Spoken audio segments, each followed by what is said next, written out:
Hi everyone, today we have a video different from the usual. In this video I'll show you how to use OpenWeather public APIs with Spring Boot. The main focus of this video will be to show you how you can build a simple REST API that under the hood calls third-party public APIs.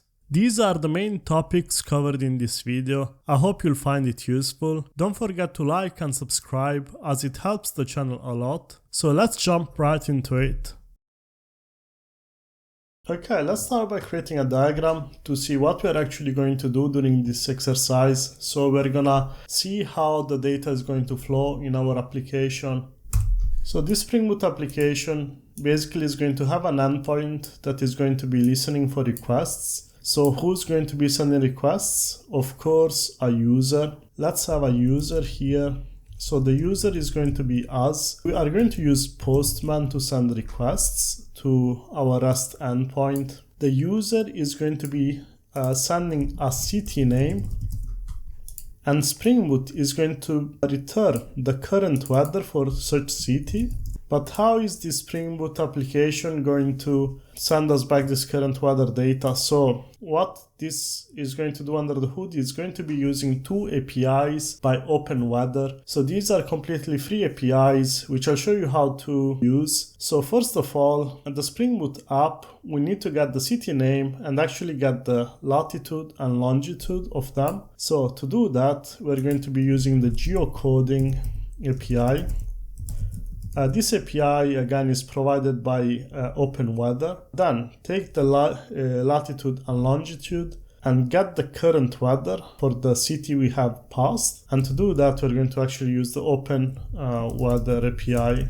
So this is step one. We first get latitude and longitude, and then we get them and we call OpenWeather API, which is going to return back here the current weather for the city that the user has passed. So here, the Spring Boot app is going to return the current weather as a JSON object. The user is going to call a get endpoint with a path variable. The path variable is going to be our city.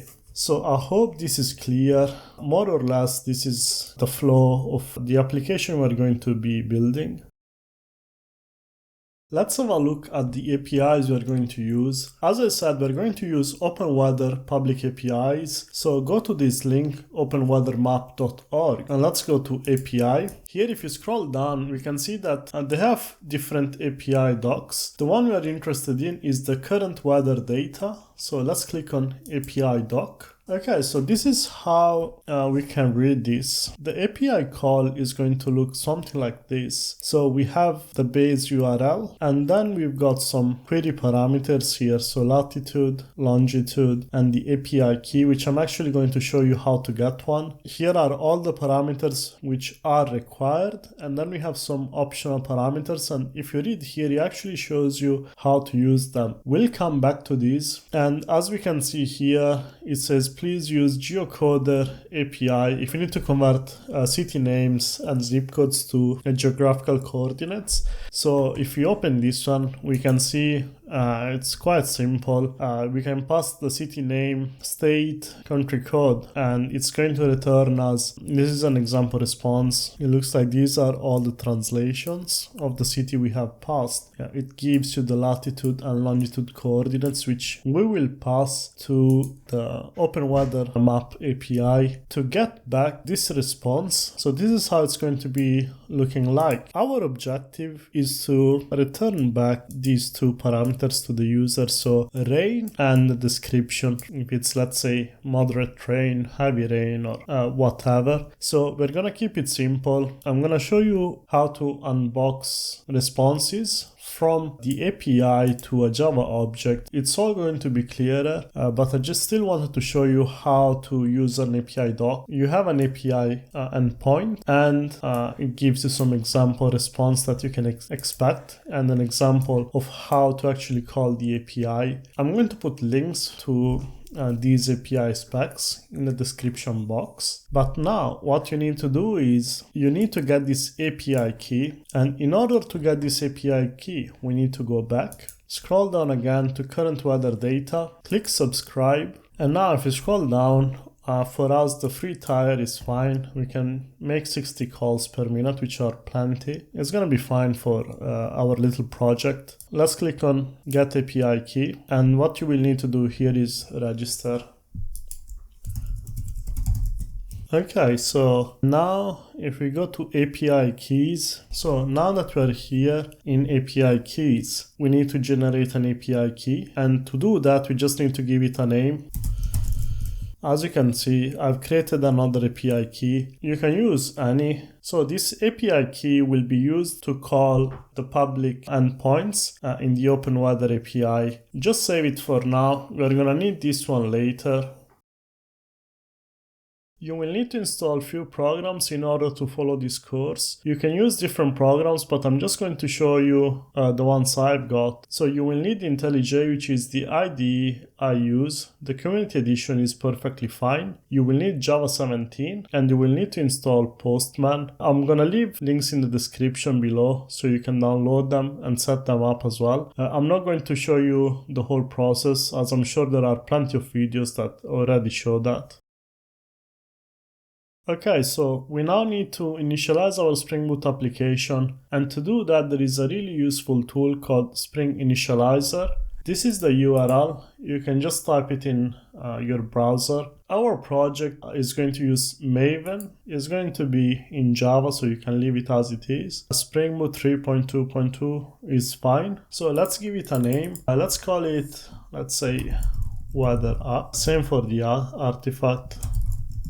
So usually it's a reverse name. So weather, let's call it weather demo. Description, I mean, you can give it a description given a city name, return the weather for that location. And Java archive is fine. We're going to use Java 17, and we can also add some dependencies which we actually might need later. So let's add Lombok, and let's also add, let's see if we might need anything else from here. Yeah, let's also add Spring Boot DevTools. Let's also add Spring Web. It's going to contain packages we're going to need. Okay, so these three dependencies should be enough for what we need. In case you are missing something, we can always add it later. So let's click on Generate. Once it's downloaded, just unzip it. Okay, so now you need to use IntelliJ and open up the project we have just downloaded from Spring Boot Initializr. This is what you're going to see. So we have this project library. Let's expand it. And if you go to Sources, Main, we can see that the Spring Boot Initializr already has this class with the main method, and this is the entry point into our program. Then we've got a resources folder which contains an application.properties file, and in this file you can put all the static properties that is going to be used by our program. So we could put our API key here. In actual production code, you don't want keys in your source code, otherwise everyone could have access to it. So just keep this in mind. We can also see we have a test folder with some auto-generated tests, but we'll look at tests later. The other file I want you to have a look at is the pom.xml. So over here we have all the dependencies of our application. If you remember, in the previous step, we selected these dependencies on Spring Boot Initializr, and as you can see, they have been added here as artifacts. Okay, so now let me just show you how to build your application. You want to go here over at the right hand side, click on Maven, go into Lifecycle, double click on Clean, and now double click on Install. This is going to create a target folder with everything we need to run our application. So the build has been successful, and as you can see, there is a target folder now with all the classes and everything we need. And we could actually run this. So let's see how you run this program. So go to current file, edit configuration, and let's add a new configuration. We want this to be we want it to be an application. Let's call it Weather App. And the main class we want to run is our weather application. The rest can remain the same. We don't need any environment variables. And just click apply and then OK. And if you can see, you're going to have a play button. If you click that, let's enable this as well. If you click that and everything is successful, you'll see this line started web application. If you see this, it means that your application is running successfully, and you'll also see this green dot next to the configuration. This is going to be useful later when we're going to be debugging or testing. So let's stop this for now. Okay, let's jump right into the actual code. The first thing we need to do is to create a new package. And in this package, we're going to put our resource classes. So let's call it resource. Now, in this resource package, we want to create our class. So this class is going to be our resource class, which is the one that is actually going to be creating the actual endpoint that the customer or the user is going to call. So let's call it weather resource.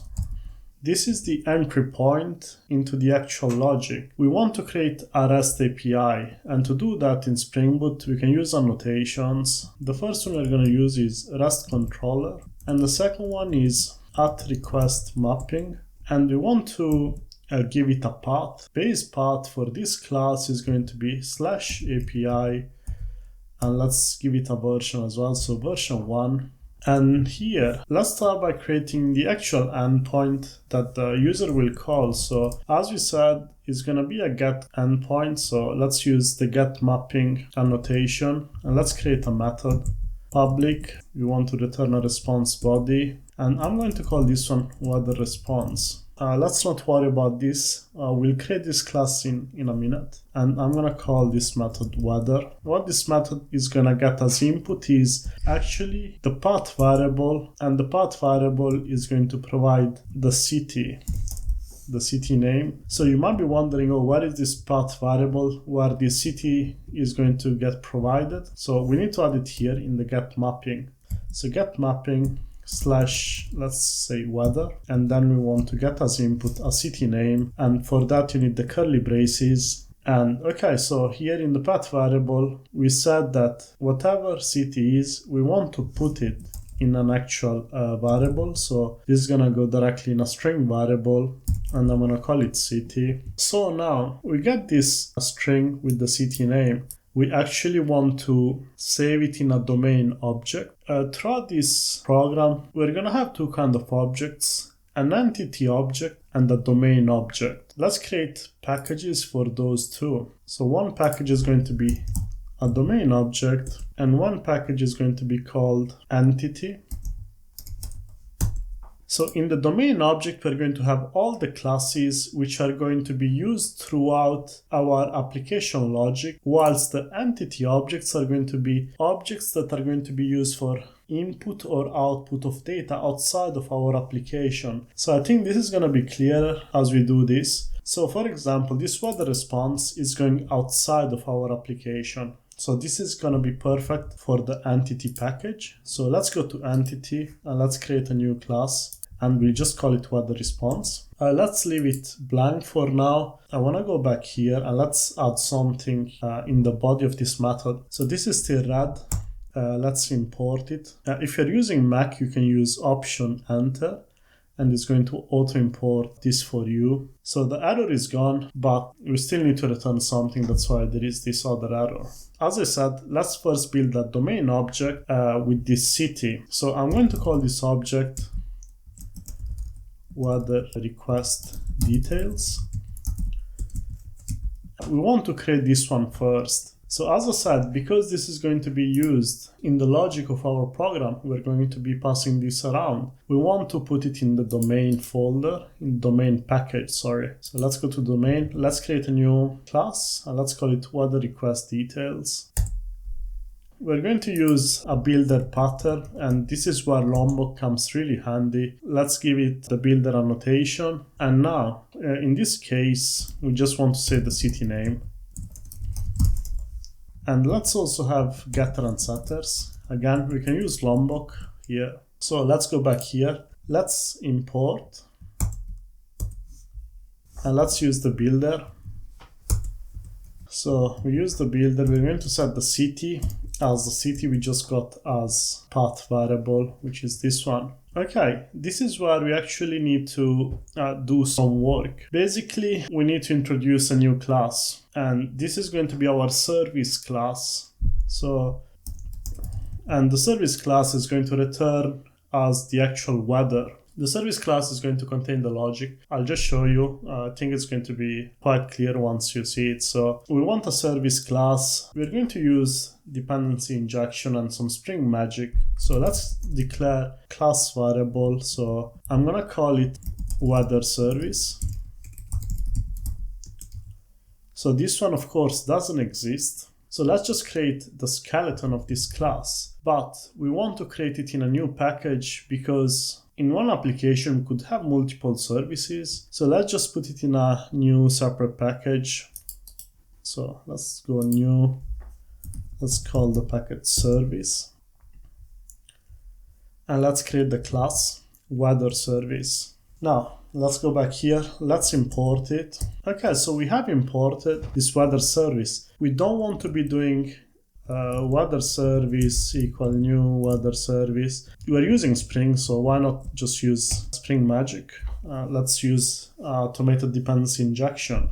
To do that, we first need to add it to the constructor of this resource class. So this is going to be constructor dependency injection.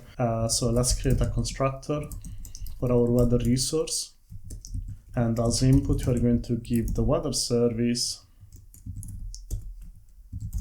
And then we're going to set this weather service equal to the weather service. But this one is not really going to work because this class is just a simple class. We actually want to make it a Spring bean. And to make it into a Spring bean, we need to add an annotation. And the annotation we need is the service annotation. We can now go back. We are still missing something. We want this class here to automatically auto-wire this Spring bean called weather service. To do that, we need another annotation which is auto-wired.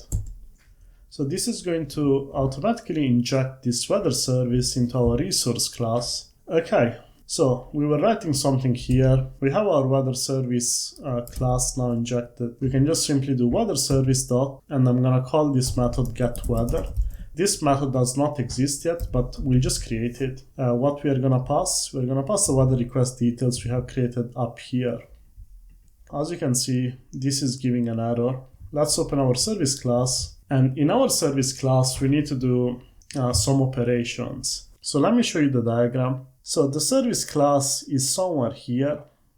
Now, what we need to do first is call the geocoding API, get the result, get the latitude and longitude, and then call the OpenWeather API with those information. This is where the service class is, and let's fill this up. Okay, so let's start by creating the method that our resource class is calling. So it's going to be a public method, and it's going to be returning a weather response. And as we said, we're going to call it getWeather. This getWeather method is going to get a weather request detail object as input. What do we want to do first? We first want to get latitude and longitude. How is that going to look like? We're going to be using the geocoding API as we said. So this is where we are. We want to use the geocoding API. Let's create a new object. I'm going to call it city coordinates. So this is going to contain the coordinates that will be returned by the geocoding API. So this object doesn't exist yet, but we'll just create it. And as I said, because we are dealing with this object in our application logic, this is going to be a domain object. Let's actually just create it now. So city coordinates. Let's go back to our service. Let's import it. So now we need to actually call the geocoding provider. As you can see, there is no geocoding provider here. We will need a new package where we are going to put all the providers. The providers basically are classes which are going to be doing the actual endpoint call on the third-party API. So let's call it provider. And in this provider, we're going to put the geocoding API provider and then the OpenWeather API provider. So for now, I'm going to start by adding it here. Let's have a new class variable. And the first one is the geocoding provider. And let's just create it. So we can get rid of this error.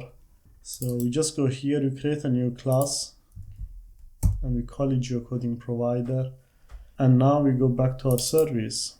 Let's import it.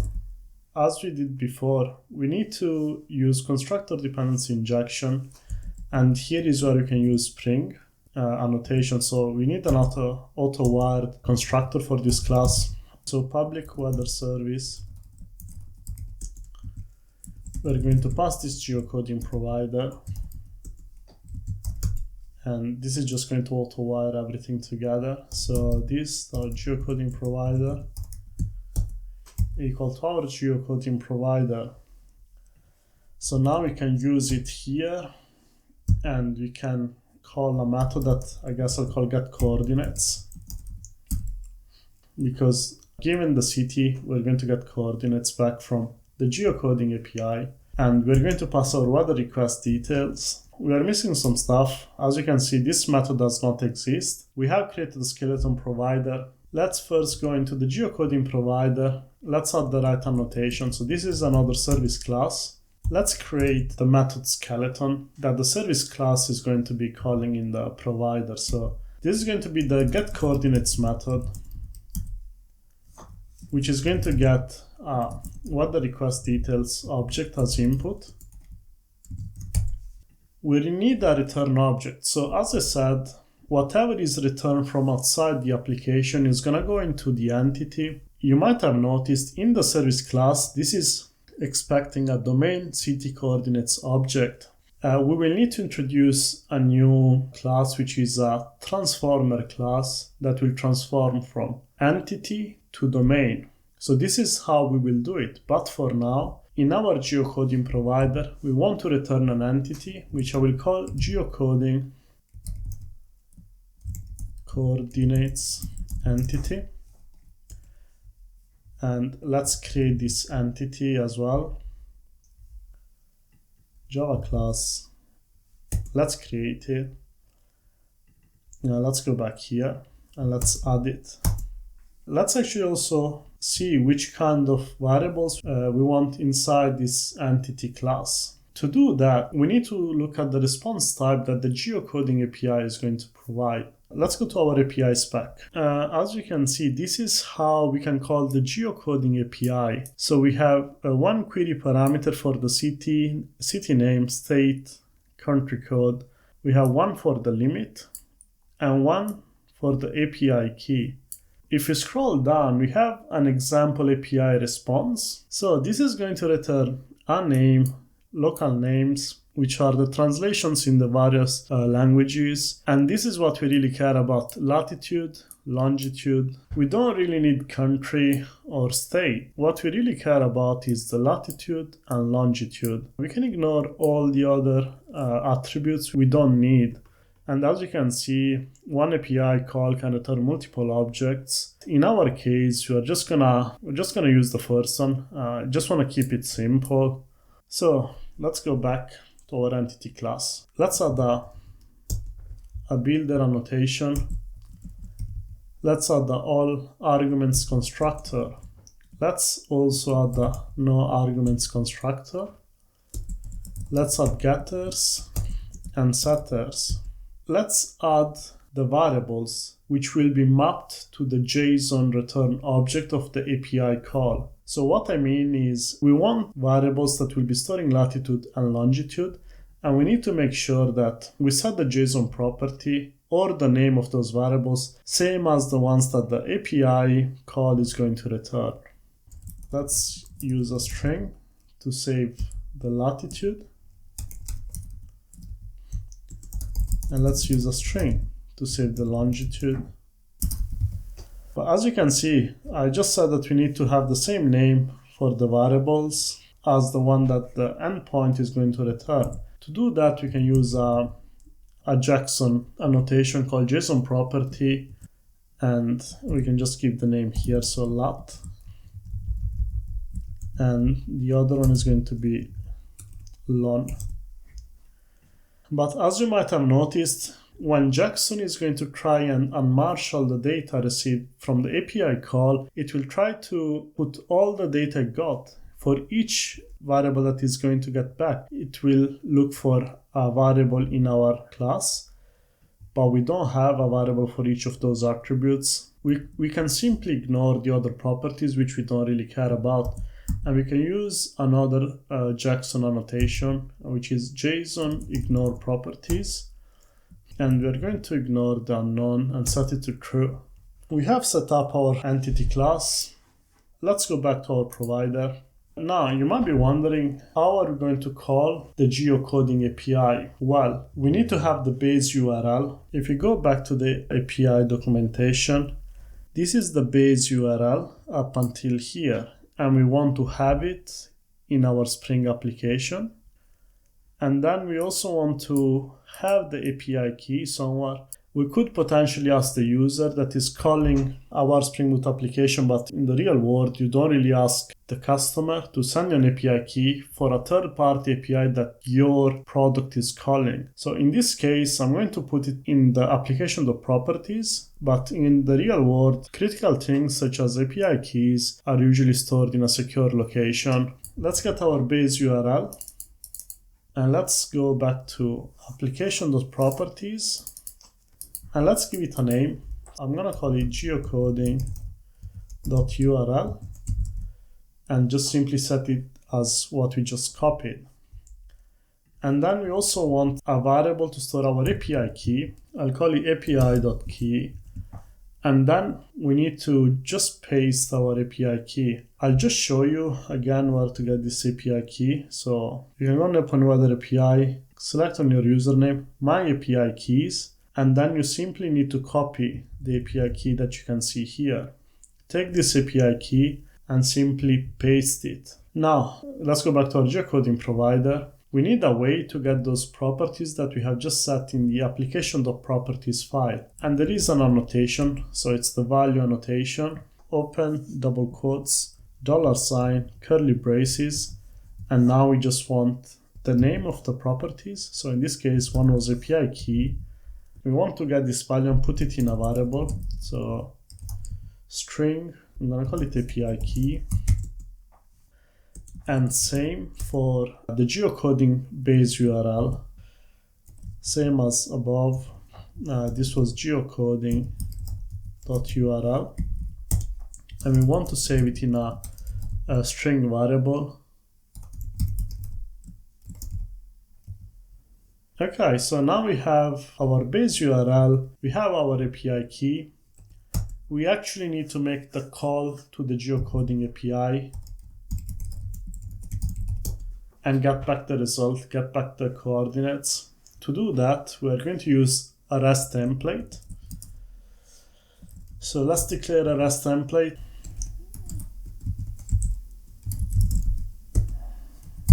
Let's also create a response entity object where our response will go. And here we need to give the kind of response entity object we'll get back. So in this case, it's a geocoding coordinates entity. And as we saw, we can have multiple entities back. So it's going to be an array. And we'll simply call it response entity. In this case, the request entity object instead. So we need an HTTP entity. This is how it's called, of type string. Request entity to be equals to new HTTP entity. And we just set them to null. By the way, these are details. You don't really need to memorize any of this. Sorry, this is unequal.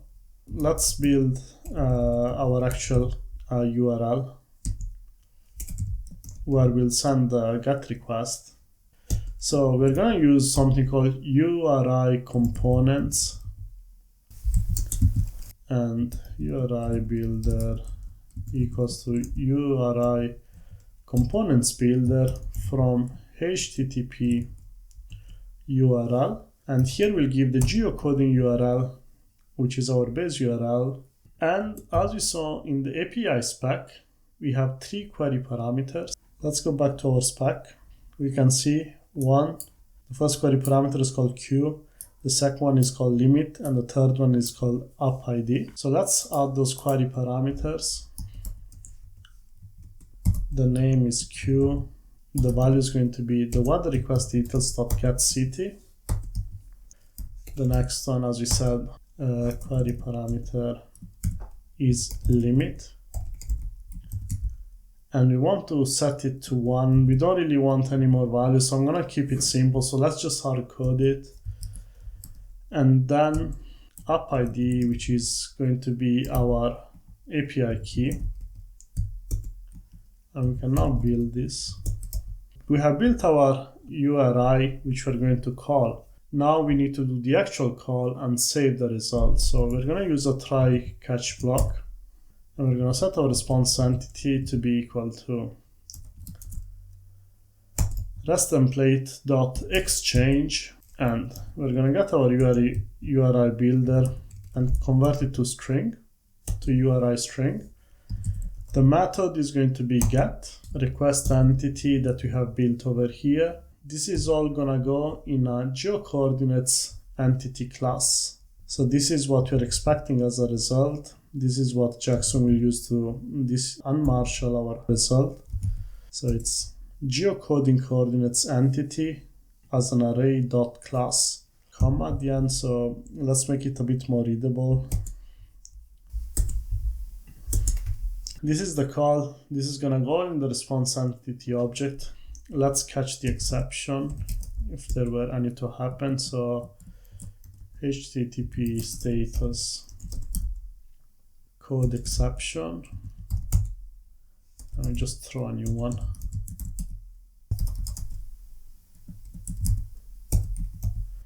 So we actually also need to add it to the method signature. So just click on the arrow and just add it.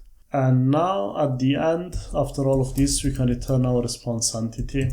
So we get our response entity and we just want the body. And as I said, this could return potentially multiple objects, but we have limited it to 1. So we just want to return the first element. In any case, there's just going to be 1 element, but because this is set as an array, we are just going to use 0. This, of course, could be done in a better way. There are many options, but I'm trying to keep this simple without adding too many details. We have this, the geocoding provider is ready. So let's go back to our service. Okay, let's add this exception, which is the one that is coming from the try catch. But we're getting another error. The required type is city coordinates, but we're getting a geocoding coordinates entity from this provider. This is where we need to introduce a new type of class. And this type of class is called a transformer class. So what is this transformer class going to do? It's going to transform entity objects to domain objects or vice versa, whatever your need is. So let's create a new package called transformer. And let's call it geocoding coordinates transformer.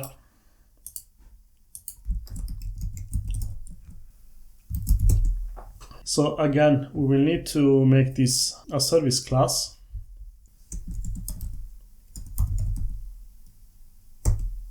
Okay, so we have made this a service class. Let's go back to our service. We need to add it here. So geocoding coordinates transformer. Let's import it. Let's add it to our constructor now. And let's just set it. So geocoding coordinates transformer equals to geocoding coordinates transformer. And now we can just use it here. We need to create a method in the geocoding transformer. I'm gonna call this method transform to domain. So let's just improve the indentation. Okay, so we need to create this method transform to domain. Let's go inside our geocoding coordinates transformer and let's actually create this method. So this method is supposed to return a city coordinates, which is our domain object, and the method name is transform to domain. As input, we will give our entity object. So in this case is our geocoding coordinates entity. And we can simply just return the city coordinates Okay, we need to add the builder to the city coordinates. And actually the city coordinates also need some attributes. So this is simply going to contain the latitude and string longitude. And we need a builder, setters, and getters. If we go back to our transformer, we can now use the builder. Simply set the latitude of the city coordinates object equal to the entity.getLatitude. And same for the other one, so .longitude equal to entity.getLongitude. So this is going to get a geocoding coordinates entity object as input, and is going to create a new city coordinates domain object with the values taken from the entity object and return it to our service class. As you can see, we're slowly getting rid of all the errors. So this one related problem is in the resource. It's again, we need to add the exception to the method signature. So we add that, we get rid of that error. So now we are here. We have got our geocoding API result, which are the latitude and longitude for the city name we have passed. We now want to query the OpenWeather API and get the weather for that location. So let's move on to the next step. So the next step is to get the weather for the geocoordinates we have retrieved from the geocoding API. So we need to do something similar to what we've done here, but in this case, instead of the geocoding API, we will be calling the OpenWeather API. So let's create an expected return object, so which is going to be a city weather. This city weather is going to be a domain object, which we need to create. So let's just take it. Let's create the city weather domain object. Let's leave it empty for now. We'll come back to it later. Let's import. And this is going to be equal to a weather provider.getWeather given the city coordinates which we have retrieved up here. As you can see, we don't have a weather provider. Let's create the skeleton for one.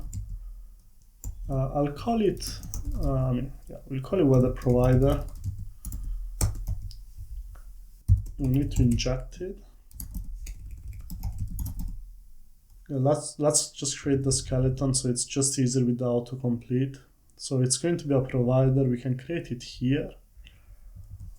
Let's go back to our service class. Let's import this, and now we can carry on injecting it into our weather service constructor.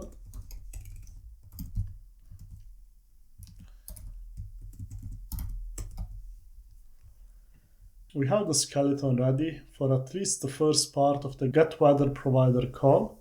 Let's go into the getWeatherProvider and let's add some annotations. So the first one is @service. Let's take a quick look at the API doc for the OpenWeather API.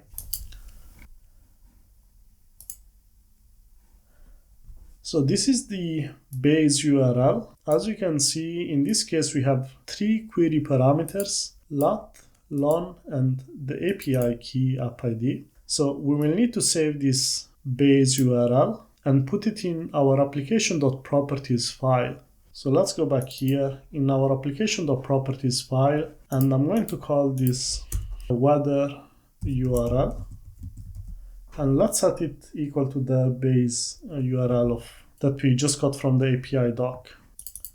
Let's go back to our provider classes, and let's get the API key using the value annotation as before. Let's put it in a string variable. And let's get the base URL for the OpenWeather API.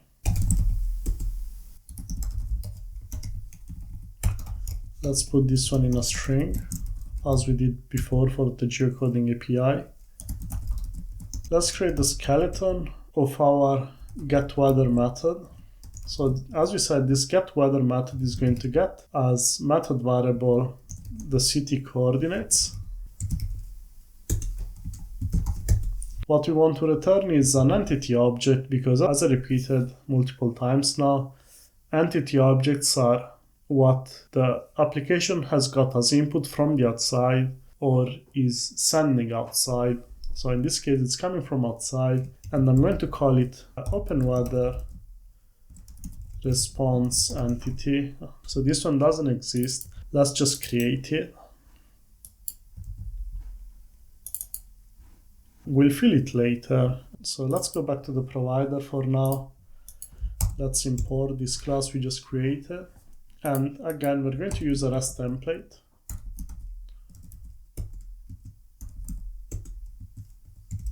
So new REST template. You can even copy and paste from the geocoding provider if you want. Response entity. Okay, in this case, it's going to be OpenWeather response entity.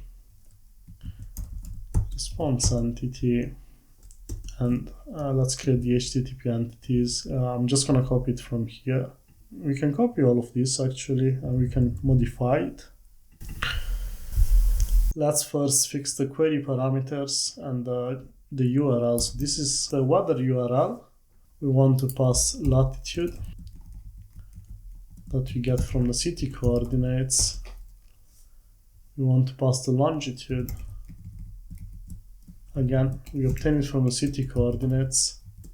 And the last one is the API key, so we can leave that unchanged.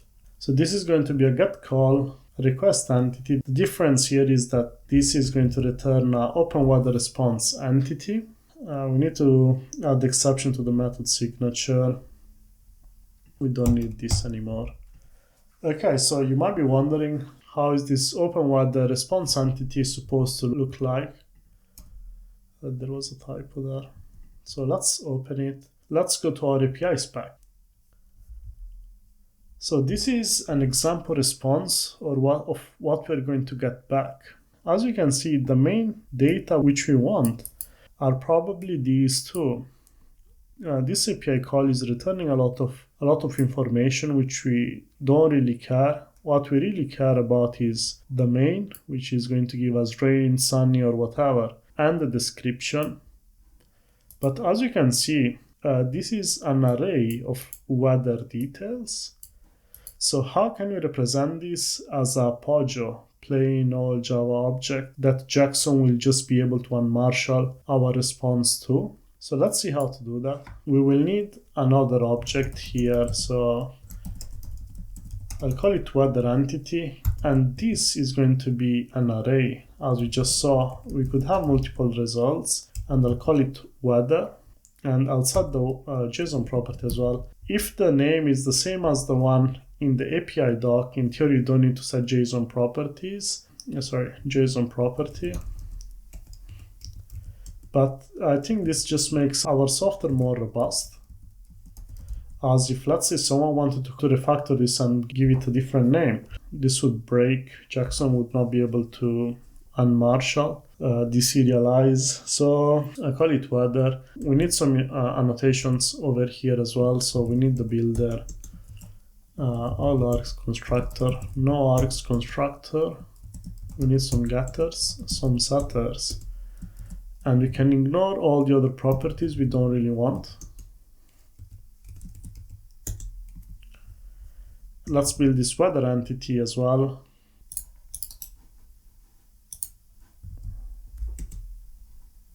Let me show you how we can actually get all these without using the JSON ignore properties. Let's say you wanted to create a POJO with all of these, so Jackson can unmarshal all of these attributes. We can simply add all of these as attributes into our entity object. So we have a string, which is the ID. We have a string, which is going to be the main result, description, and then we have the icon. As I said, Jackson should just be able to deserialize this because the names and the attributes are the same as the one we are expecting to receive. But let's say someone in the future wanted to give this like a different name instead of main, wanted to call it main weather. This Jackson would break. So I'm gonna add the JSON property annotation for each of them. So this is ID. Let's just copy and paste. Let's make it faster. So this is main, this is description, this is icon. And we also need some annotations here. So we want the builder, we want the all arguments constructor. We don't need that, no arguments constructor. And we want some getters and setters. As you might have noticed, I have not used these JSON ignore properties in the weather entity object. And that's because, as I said, we have all of the attributes that we're expecting as class attributes. So let's now go back to our weather provider. This is all good to go now. Let's just remove this import we don't need. So this is good.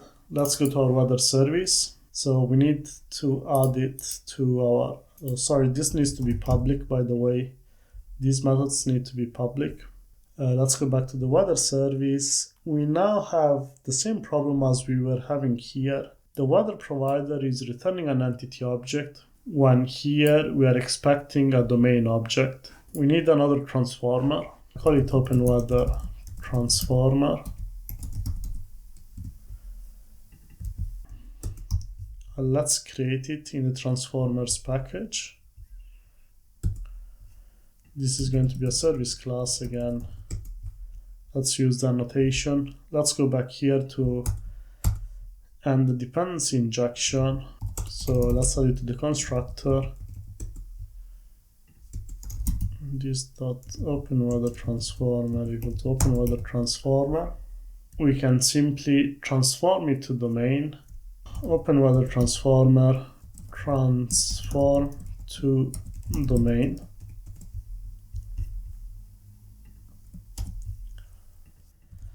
So we need to create this method now in our new transformer. Public. We want to return a city weather, as we said. Transform to domain, and we are getting as input OpenWeather response entity. So let's go to our city weather domain object. How do we want it to be? As I said, what we really care about is the main weather and some detailed description, let's say.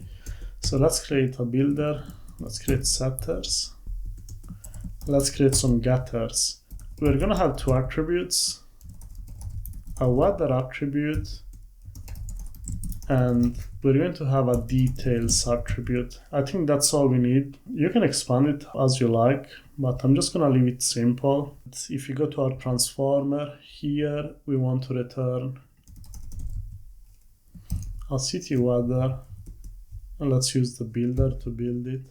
So the weather is going to be equal to the entity dot get weather, and as I said, the get weather is an array, so let's get the first one and get main, and the details is going to be equal to entity dot get weather.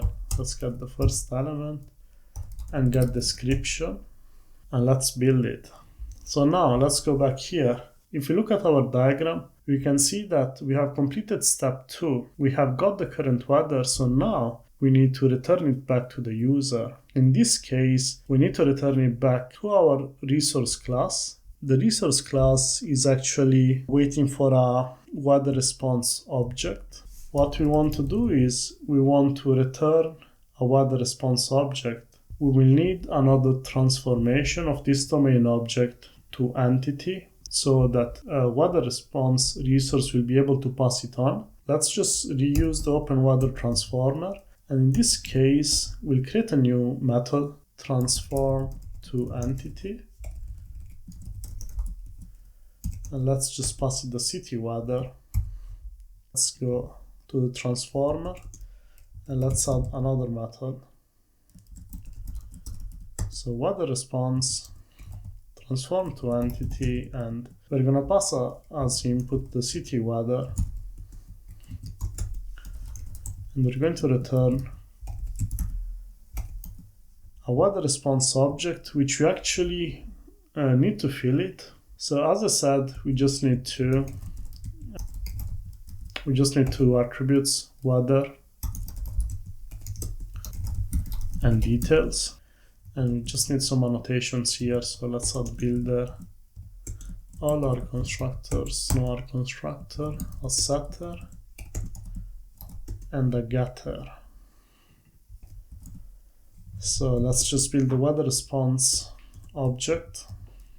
The weather is going to be equal to the cityweather.getWeather, and details is going to be cityweather.getDetails. So this has solved our issue with the entity being different. So now let's just go back to our resource. By the way, what I have noticed here is that I have messed up the tree. So resource should be at the same level as all the other packages. So let's see if I can refactor. Let's see if I can just drag and drop maybe. So let's do this. Sorry about this.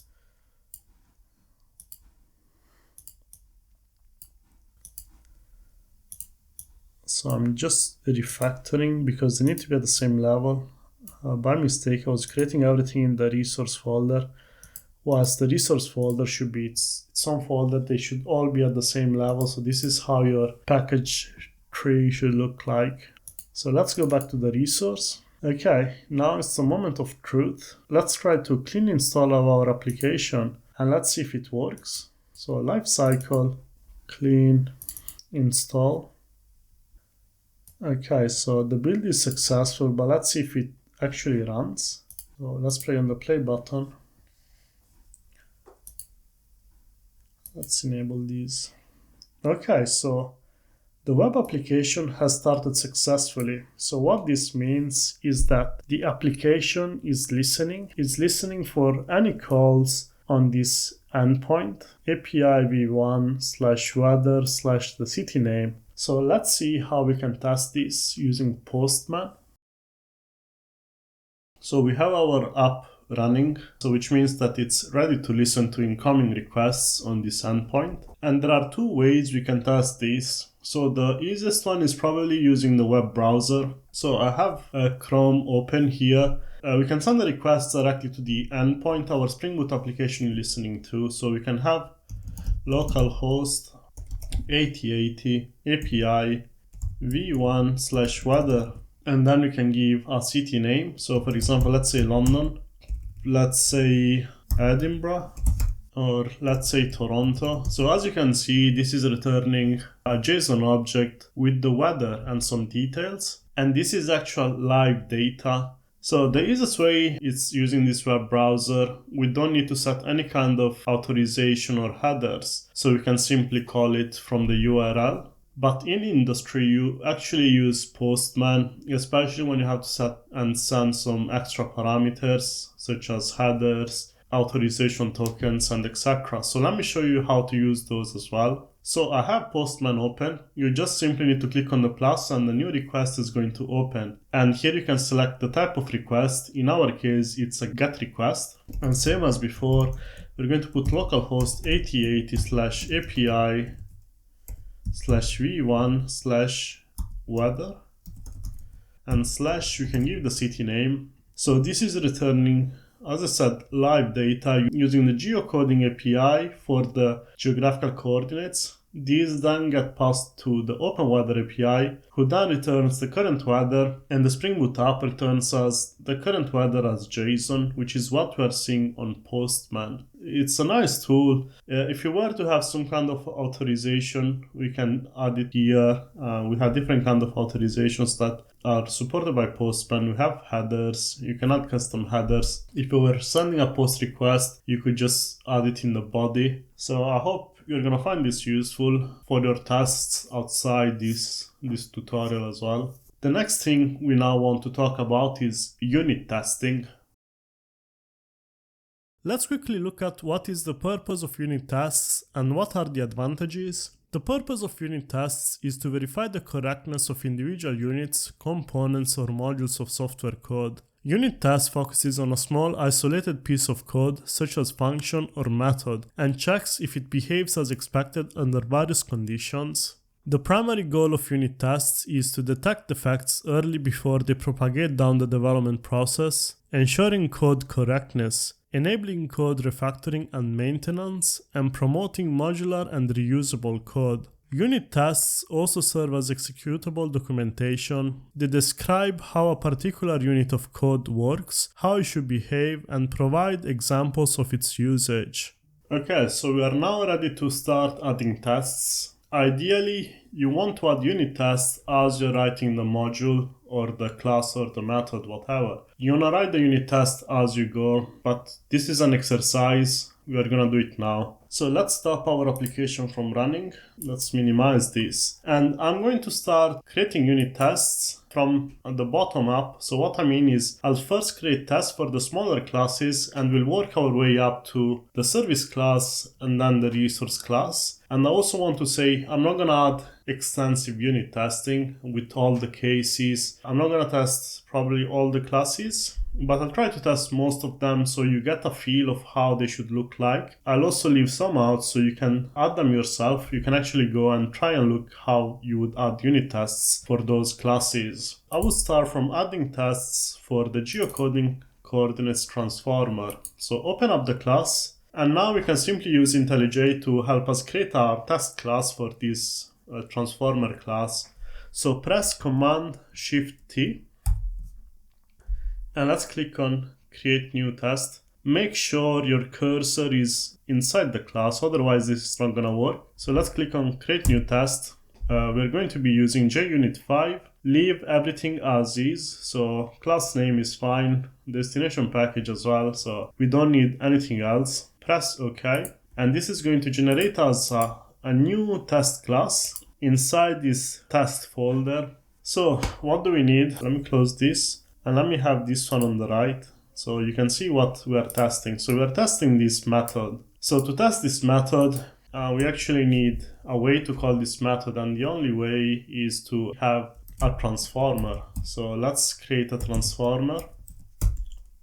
And now, before each test, because we could have multiple tests, I just want to initialize this transformer. There are different ways you can do this. I'll just show you the one I would use, and I find it easy to read as well.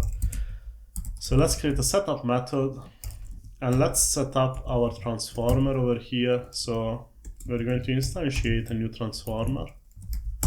Okay, so let's create the actual test. So we need the test annotation, and let's give it a name. So public void. Test name should be descriptive, so test should transform geocoding coordinates to domain, because in this class or in the transformer class you could have multiple methods, let's say transform to entity, so we want to differentiate. Basically, what is a unit test? A unit test is given an input, you expect some output. So how do we do that? Well, we are going to create our input element. So in this case, we need a geocoding coordinates entity. So let's make it as final. Geocoding coordinates entity. And let's use the builder to actually create it. Let's set the longitude and the latitude. Let's give them some values. 12.0, I don't know. I'm just putting some random numbers. Okay, so this is the input, and now we actually want to call our function. We want to call this transform method and save the result. This method is supposed to return city coordinates, and we're going to use our transformer, transform to domain, and as input we're going to give this entity. Okay, so now what do? We have converted this entity object to domain object. We want to check what's here, and it should match what we have given. So we expect the city coordinates to have the same longitude and same latitude as our entity object. And to do that, we are going to use assertions. So let's assert all. Let's give it a heading. Should return domain city coordinates. And now let's do the actual assertions. So the first one is assert equals, and the expected value is entity dot get latitude. We want to make sure that city coordinates has the same value as well, and then we want to do the same with the longitude. So entity dot get longitude, and city coordinates.getLongitude as well. Okay, we are ready to run our test. Let's see if this gives us an issue. As you can see, our test is passing. If this was wrong, let's say by mistake you put get longitude here, this test is going to fail. As you can see, we expected minus 12.90, the actual is 12. So unit tests are quite powerful in this sense. They help you discover mistakes you might have made. Okay, so we have created tests for our transformer class, our geocoding transformer class. Let's do the same for our OpenWeather transformer as well. So let's open it. Let's press Command-Shift-T. Let's create a new test class. And we're ready to do the same. So it's going to be pretty similar to the other one we have just created. Here we have two methods to test. First thing is we want to instantiate an OpenWeather transformer. And we want to initialize it same way we did as before. So we're going to use a setup method.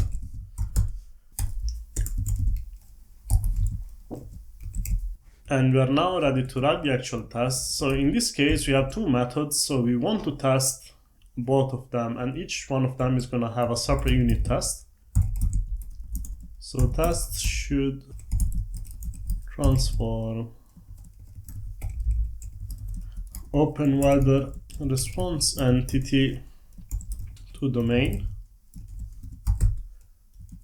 And now, as you can see, here we're expecting OpenWeather response entity as input. But if we go in here, we can see that this is going to be an array. So I'll just show you how I would handle this. Let's start by creating a OpenWeather response entity. And let's just use the builder to create one. So the builder is just getting one variable as input, which is the weather. And this weather, as we see here, is a weather entity array. So what do we want to do? Let's just give it a name, weather entities. And let's create it up here. So final weather entity is going to be an array of weather entities. And what do we want to set it to? We just need one weather inside this weather entity object. So I'm just going to call it weather. And let's create this weather object up here. This weather object is going to be a single weather entity. So let's set the main. In this case, let's say rain, details, description, a lot of rain perhaps. And let's close, let's put the semicolon. We have our input object and we are ready to use it in our transformer. Our transformer is going to give us a city weather as domain object. So let's create city weather equals to transform to domain. And as input, we're going to give it the entity, which is this one here.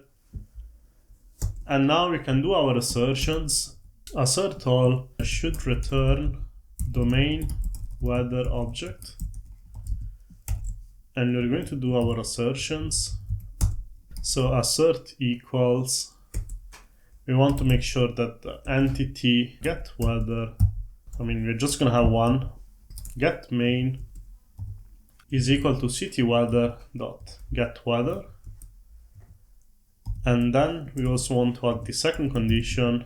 So assert equals entity dot get weather, get description in this case, needs to be the same as city weather dot get details. So let's see if this first test works.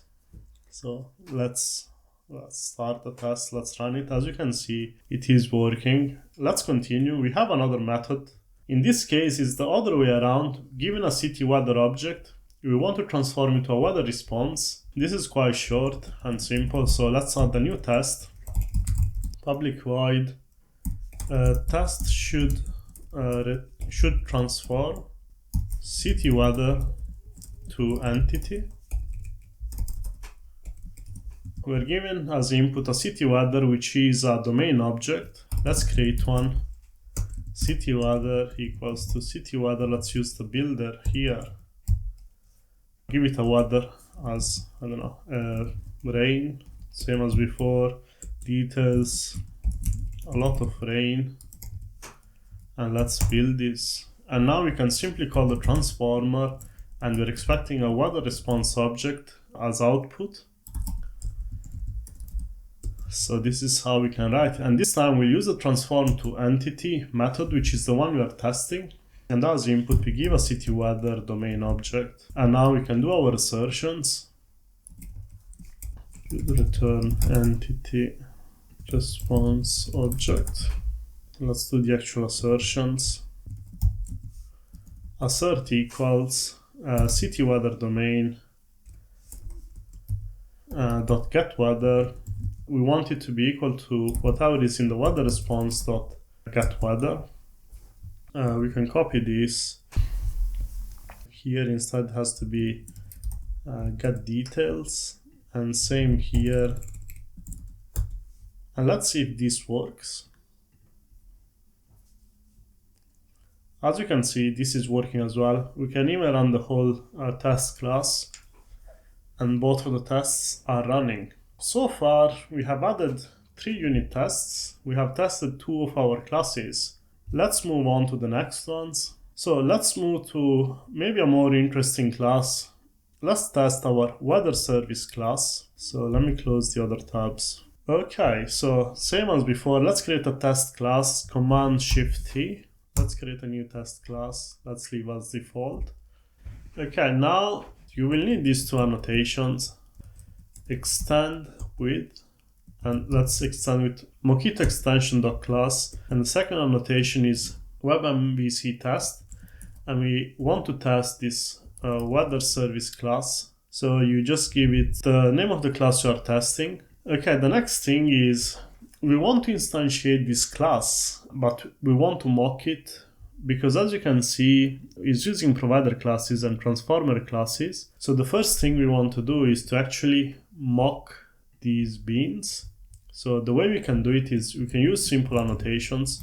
We can use mock bean and then create each of these dependencies. So the first one is geocoding provider. The next one is weather provider. Then we need the transformers, geocoding coordinates transformers. And then we want, mock bean. We want the OpenWeather transformer. Okay, so now we have the mocks for these beans. We want to inject them into the class we are testing. So in this case, it's the weather service. What this is going to do is going to get these mocks and then inject them inside this class, the service class we are testing. So weather service will get the mocks injected. We can see that in our weather service class, we just have 1 method to test. So let's see how we can test this method. We are also dependent on other classes, other provider classes and transformers to return us objects. So we will need some way to get back that mocked data. Mocked data means fake data. But let's first start by let's create a test class, a test method. So we use the test annotation. Let's give it a name. So test should return weather response. And now we are expecting as input weather request details. Let's create that object. Weather request details. I think we have the builder, so why is not? Okay, sorry, we have the builder. Weather request builder. And as input, we're just given a city, so I'm just going to put it here. If we want to make this look nicer, we can extract it as a constant. Let's call it London. As you can see, we can make it a public static final. This can be just used here. It just looks a bit neater. Probably instead of London, this should be called city. So let's refactor it quickly. Okay, so we have the input to our class. Now, the next thing is we want to mock responses from each one of these. For example, the first thing we're calling over in our service class is the geocoding provider. So let's start by mocking the geocoding provider. And to do that, I'm going to use some helper methods. So mock geocoding provider. As input, I'm going to pass it the request details. And let's create the method. You can press Option, Enter, and then just create method. It's going to fill it for you. I like to set them as final.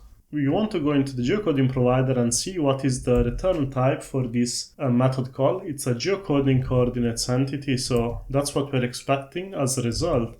So we first need to build it, because then we can return it as an expected result. So we're mocking the result. Let's call it entity, and let's build a mocked entity that our provider is going to return. So let's set latitude and longitude. I'm going to set them to, let's say, 11.98 and then a 34.89. Actually, let's make them into constants, because then we need to do some assertions and it's going to be easier if we just have them. So let's refactor and introduce constant latitude. Let's do the same for this one. Let's refactor, introduce constant, and call it longitude. As you can see, it has been added here. Okay, so now we do the actual mocking. So this is where we're going to introduce a new method. It's called when. Let's import it.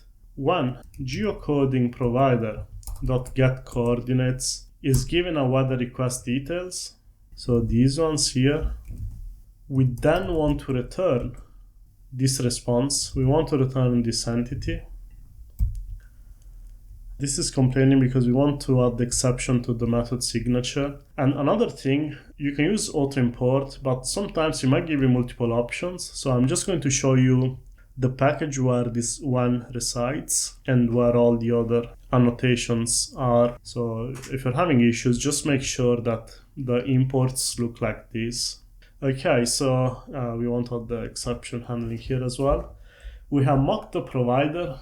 The next thing we want to mock now is the actual transformer, because we get the output from here. We put it into the geocoding coordinates transformer. So let's create a mock for that as well.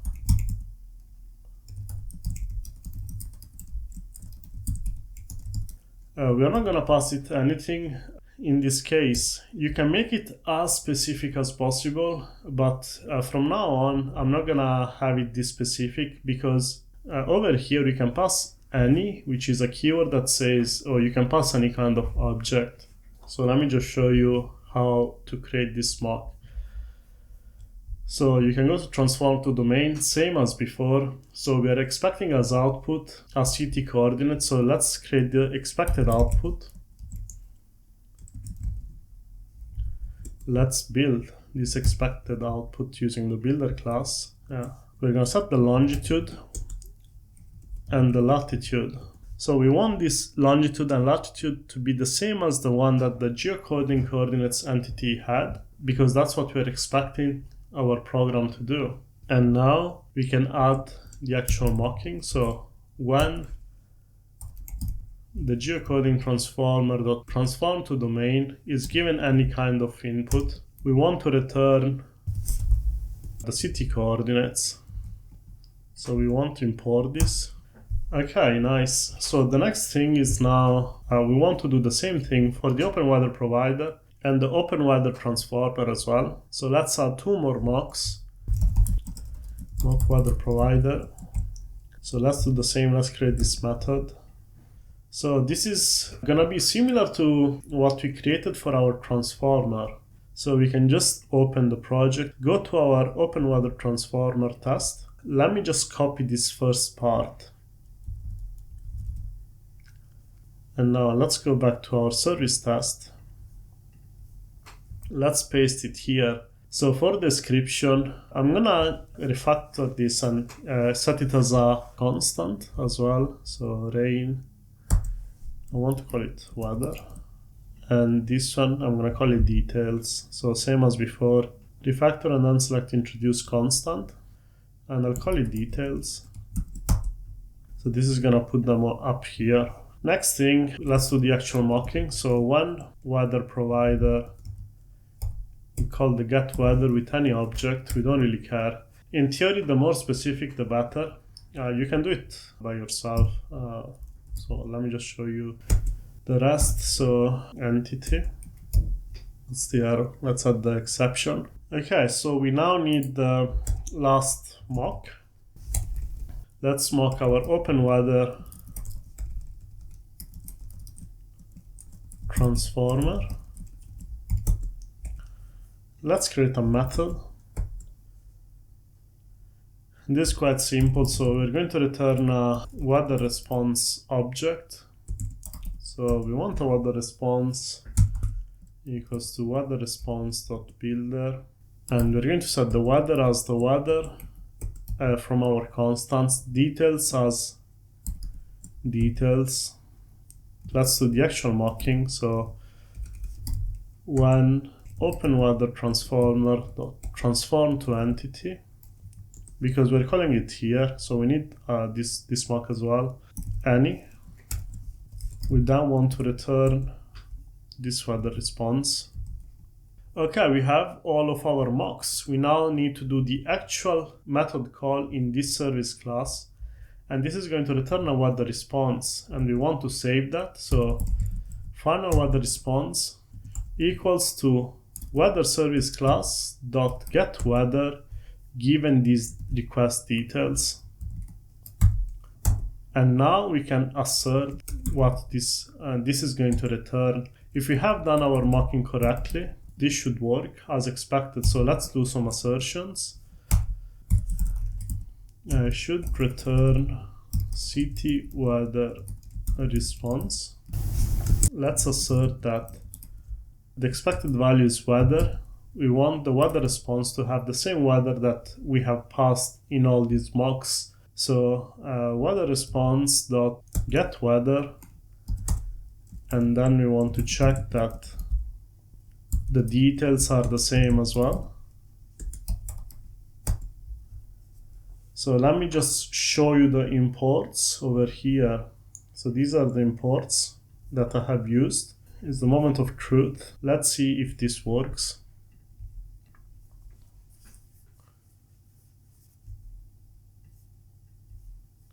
As you can see, our test is working as expected.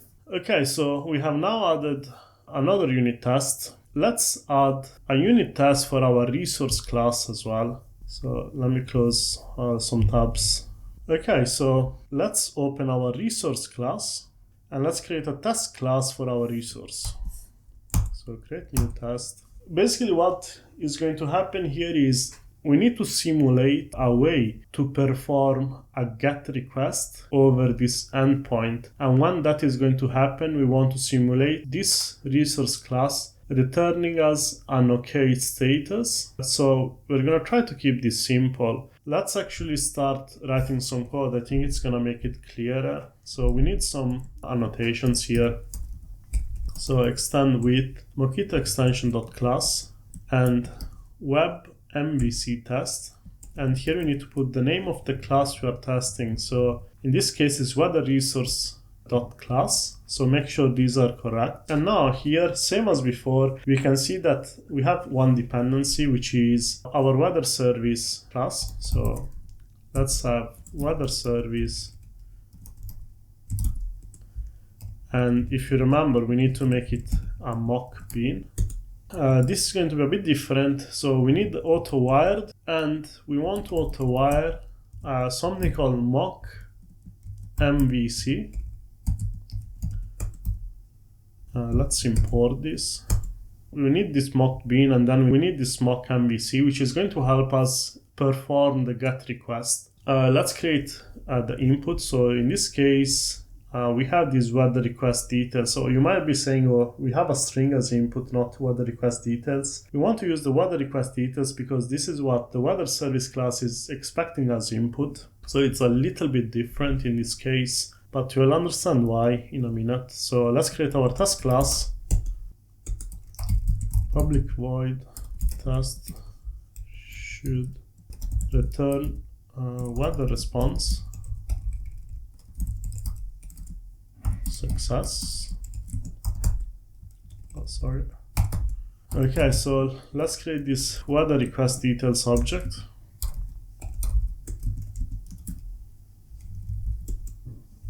Let's give the city.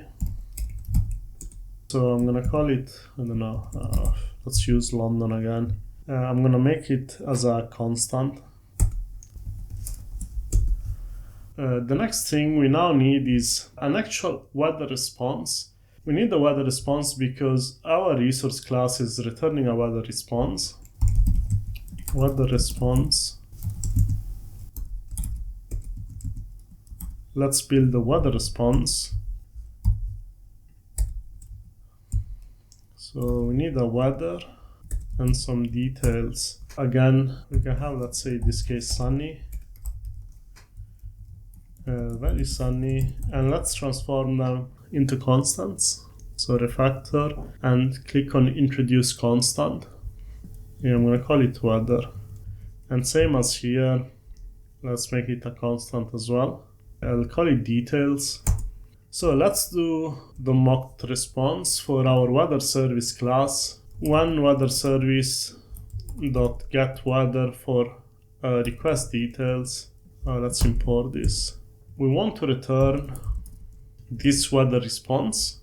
Let's add the exception to the method signature as well. And this is where we're actually going to perform this simulated get request. So this is where we're going to use mock.mvc dot perform, and we're going to perform a get request over this endpoint API v1 weather, and then we're gonna give the city as a variable, and we can just pass it like this. Let's import this static method as well. You're going to be provided with multiple choices. So from here, you need to select a org.spring framework. So what is it? I'm just trying to find the one we need. So I can't see the import we need. Those don't look right. This is the one we want. We want the org.spring framework.test.web.server.request.mockmvc request builders.get. If you can't find it either, you can just copy this one. The next thing we need is undo. Let's print it as well. So I think it's gonna be nice to have it printed. This time you can find it, so that's good.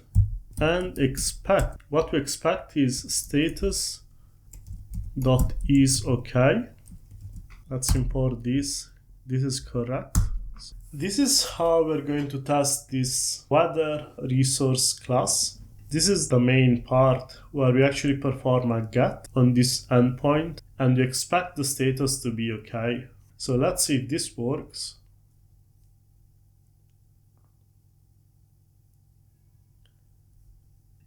As you can see, it does work. We send the request here, whether London was populated automatically. This is working as expected. We got a 200 back. This okay has checked that. I think this is all the unit tests I wanted to show you. You are free to add as many tests as you like. It's actually better to have multiple tests, also testing negative scenarios. As a challenge, you can actually add some unit tests for these provider classes. I hope this part was clear and useful. So now that we have added all our unit tests, this program is not complete yet. There are many things you can do to improve it.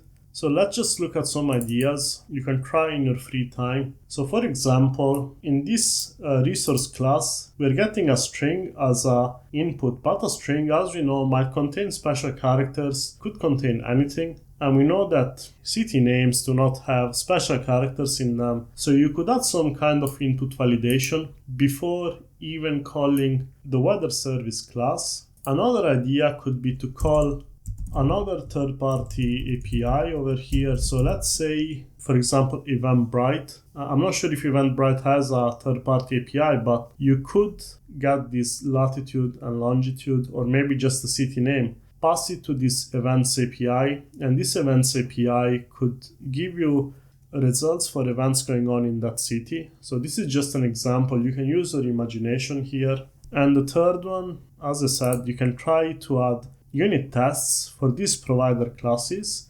Something else you could do is to actually expand these unit tests, improve them, add some negative test scenarios. You could also add custom exceptions. I think it's a nice way to expand this program. So you're free to do whatever you want, make it yours, make it personal. And this is a great addition to your portfolio, which you can showcase on your CV. You can talk about this software, you can talk about this application you have built during your interviews, and I'm sure interviewers are gonna like it.